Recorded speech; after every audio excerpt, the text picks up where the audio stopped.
If you're like me, you probably eat chicken 5 days a week. And you kind of run out of options as far as how to make the chicken. You've got chicken fingers, you've done chicken parmesan. It's the same thing week after week after week. We gotta change it up some. I'm making Tuscan chicken soup. I use chicken thighs in there. There's some Tuscan kale. It is a hearty, hearty soup that I'm gonna serve in a bread bowl. So I'm starting off by cutting up my veggies. I've already diced 1 white onion, and I'm chopping up some celery right now. I'm gonna mince some garlic, saute my veggies down, and get this soup started. You know, I cook for a living, but I find myself just like kind of running out of steam, running out of ideas. I get into the habit of making the same thing over and over, like, you know, those go-to meals. But after a while, you know, you get kind of burnt out of those things. I mean, come on, how many times are you gonna eat chicken fingers? I mean, I love chicken fingers, but we gotta try something different. So I'm mincing 4 cloves of garlic. This is a very garlicky soup. So I'm gonna start off by sauteing my veggies. Add some canola oil to my Dutch oven. Start off with my onion and celery, and then I'm gonna add my garlic. The longer you cook garlic sometimes, it just loses its flavor. So you wanna make sure that if you really wanna taste that garlic, add it in after you saute. So the onions are slightly translucent and the celery has softened up, so this would be a good time to add in that garlic. 2 tablespoons of tomato paste. It's more of a concentrated tomato flavor, and you're gonna really taste it in the soup. And to thicken this soup up, you wanna add some flour. 2 heaping tablespoons of flour, all purpose. Give it a mix.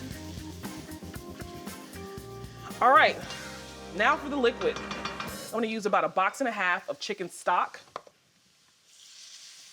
Ooh, that smells so good. I smell the tomato, I smell the garlic. Get this to a rolling boil, then slowly incorporate my heavy cream. So my chicken stock with the tomato paste, the onion and the garlic and the celery have come to a boil. Now I'm going to add 2 cups of heavy cream. So this is gonna be a creamy soup. Give it a slight mix, and it's a pretty color too. And the smells in here. Season it with a little bit more salt and pepper.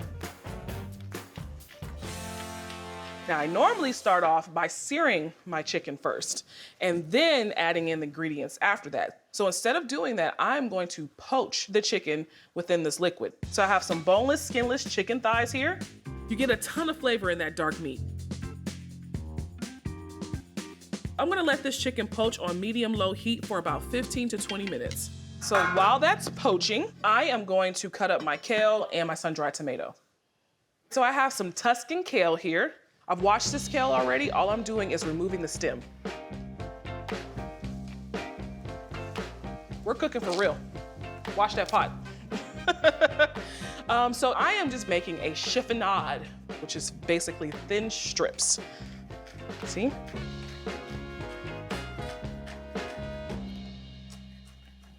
Slice some sun-dried tomato. Sun-dried tomato comes in a jar with the liquid. You really don't need the liquid per se for the soup, but I do like to reserve a little bit of the liquid and drizzle it on at the end.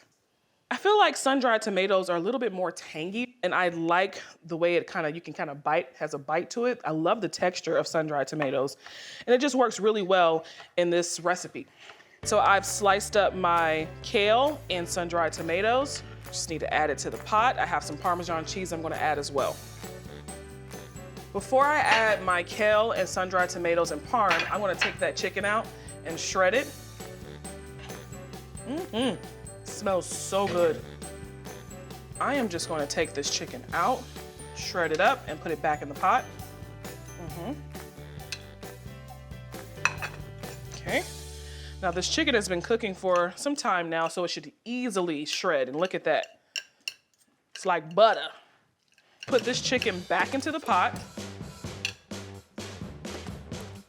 Add my Tuscan kale and sun-dried tomato. It's so pretty. And about 1 cup of grated Parmesan. The parm is gonna add a little bit of saltiness, a little nuttiness, and it's gonna also make it extra creamy.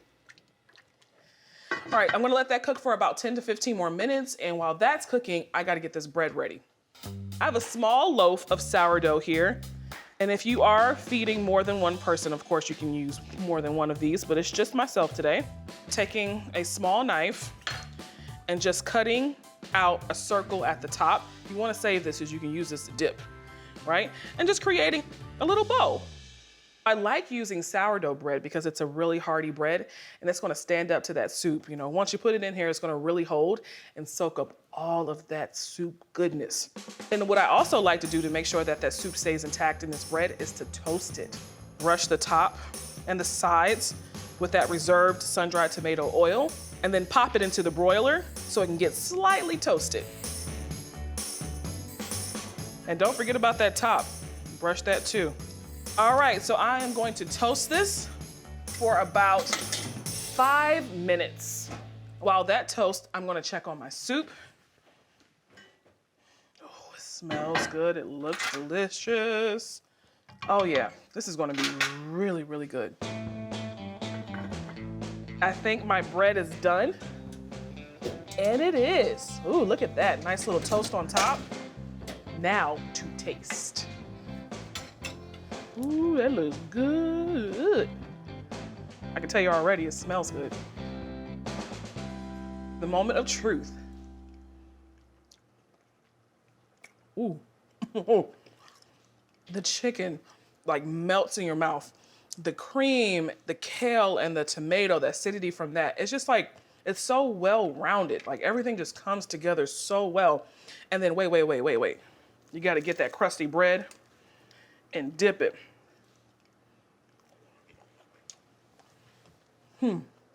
Now you tell me if you're tired of chicken.